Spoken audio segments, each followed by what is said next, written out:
घर चढ़ के मारब बरियारी रे छूट जी तो कैल रंगदारी रे घर चढ़ के मारब बरियारी रे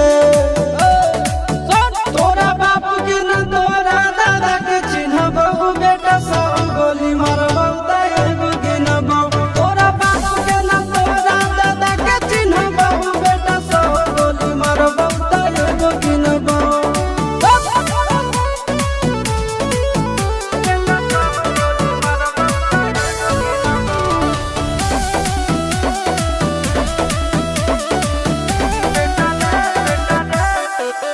बेटा रे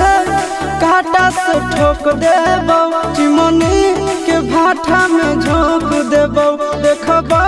कवन बाप बचैतौ तोरा प्रशासन के गाड़ी भी रोक देबौ बेटा जी सुनो बेटा रे काटा से ठोक देबौ चिमनी के भाठा में झोंक देबौ देखबौ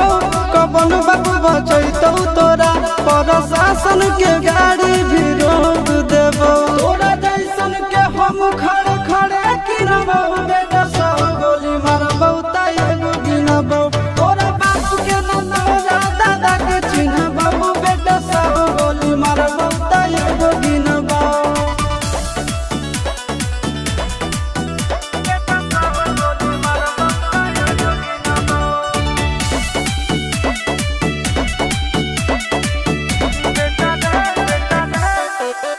बेटा रे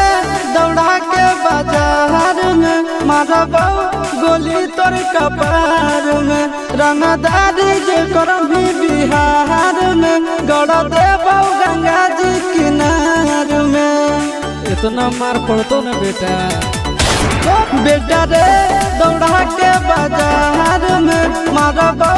गोली तोर कपार में रंगदारी जे करभी बिहार में गड़ देबौ गंगा जी किनार में कहो चिंटू आशीष के कारण सुनबौ बेटा सब गोली मारबौ त एगो गिनबौ तोरा बाप के न तोरा दादा के चिन्हबौ बेटा सब गोली मारबौ त एगो गिनबौ